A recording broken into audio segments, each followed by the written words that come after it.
The Beatitudes are the opening teachings of Lord Jesus in Matthew chapter 5 verse 3 to 12, describing the character and blessings of those who belong to the kingdom of God. They outline humility, mercy, purity, righteousness, and perseverance as marks of true discipleship.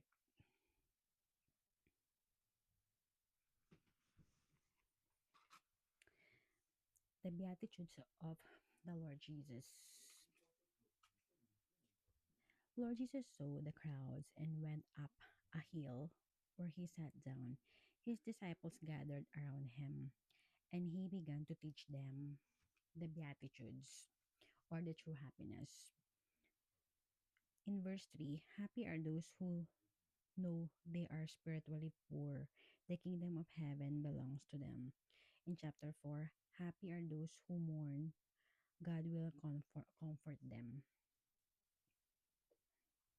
And in verse 5, happy are those who are humble. They will receive what God has promised. And in chapter 6, in verse 6 is happy are those whose greatest desire is to do what God requires. God will satisfy them fully. And in verse 7, happy are those who are merciful to others. God will be merciful to them. And in verse 8, happy are the pure in heart. They will see God. And in verse 9, happy are those who work for peace. God will call them his children. And in verse 10, happy are those who are persecuted because they do what God requires. The kingdom of heaven belongs to them. And in verse 11, happy are you when people insult you and persecute you and tell all kinds of evil lies against you because you are my followers. Be happy and glad, for a great reward is kept for you in heaven. This is how the prophets who lived before you were persecuted.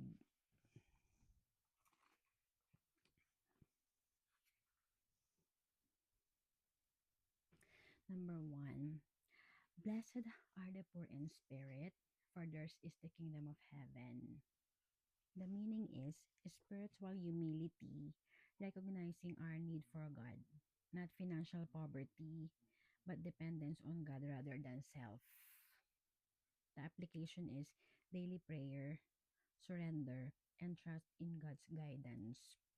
The sermon point is true blessing begins with admitting our spiritual emptiness. Number two, blessed are those who mourn, for they will be comforted. The meaning is mourning includes grief over sin and suffering in the world. God promises comfort to the brokenhearted. The application is honest repentance, comforting others, allowing God to heal emotional wounds. The sermon point is God meets us in our sorrow with divine comfort. Number three, blessed are the meek, for they will inherit the earth. Meekness is strength under control, gentleness, humility, and patience. The application is respond with grace, not aggression. Imitate Christ's gentleness. The sermon point is God honors those who refuse to use power for selfish gain. God honors those who refuse to use power for selfish gain. Number four, blessed are those who hunger and thirst for righteousness, for they will be filled. The meaning is a deep longing for God's will, justice, and holiness. The application is pursue scripture, prayer, justice, and personal holiness. The sermon point is God satisfies those who passionately seek His righteousness. Number five, blessed are the merciful, for they will be shown mercy. The meaning is showing compassion, forgiveness, and kindness to others. The application is forgive freely, help the suffering, reflect God's mercy. The sermon point is mercy received from God must become mercy given to others. Number six, blessed are the pure in heart, for they will see God. The meaning is inner holiness, sincerity, and undivided devotion to God. The application is guard thoughts, cultivate integrity, seek God above all. The sermon point is Purity opens our spiritual eyes to God's presence. Number seven, blessed are the peacemakers, for they will be called children of God. The meaning is actively working to reconcile people and promote peace. The application is resolve conflicts, speak gently, build unity. The sermon point is God's children reflects his heart by bringing peace. Number eight is blessed are the persecuted for righteousness. Blessed are the persecuted for righteousness, for theirs is the kingdom of heaven. The meaning is suffering for doing what is right and for following Christ. The application is stand firm in faith, rejoice in eternal reward. The sermon point is earthly persecution cannot cancel heavenly blessing. The context is Lord Jesus teaching on the mount on the mountain. Lord Jesus teaching on the mountain in Matthew chapter 5 verse 1 and 2.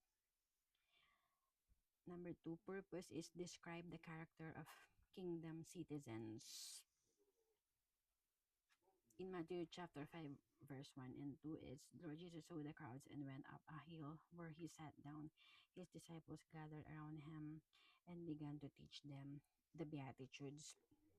The purpose is describe the character of kingdom citizens. Number 2, the heart of a disciple in Beatitudes chapter 1 and 4 is humility, brokenness over sin, meekness, desire for righteousness. Number 3, the actions of a disciple in Beatitudes chapter 5 verse 7. Happy are those who are humble. They will receive what God has promised. Happy are those whose greatest desire is to do what God requires. God will satisfy them fully. Happy are those who are merciful to others. God will be merciful to them. Number 1, mercy. Number 2, purity. Number 3, peacemaking. Number 4, the cost of discipleship in Beatitude 8 is happy are pure in heart. They will see God. Persecution and eternal reward. The conclusion is the Beatitudes are not rules to earn salvation but descriptions of transformed hearts. Number 2, they reveal the lifestyle of those who follow Lord Jesus and reflect His kingdom.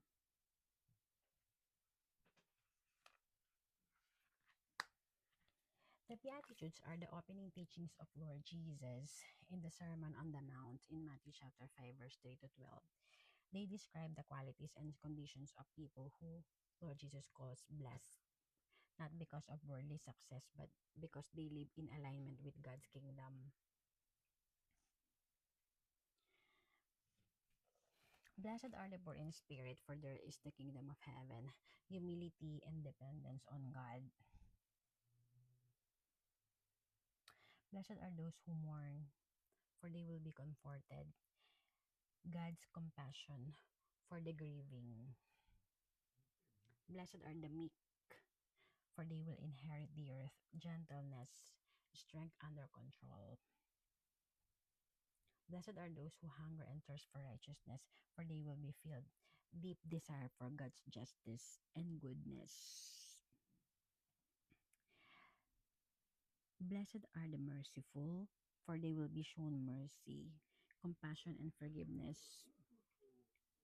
Blessed are the pure in heart, for they will see God, inner integrity and devotion. Blessed are the peacemakers, for they will be called children of God, those who bring reconciliation. Blessed are those who are persecuted for righteousness, for theirs is the kingdom of heaven. Faithfulness despite opposition. Blessed are Blessed are you when people insult and persecute you, for great is your reward in heaven. Courage in suffering for Christ. What the Beatitudes mean? The Beatitudes flip worldly values upside down. Lord Jesus blesses the humble, the grieving, the gentle, the hungry for justice, and the persecuted. They reveal the character of those who belong to God's kingdom. People shaped by love, mercy, justice, and purity. They are not just commands, but invitations to live as Lord Jesus lived.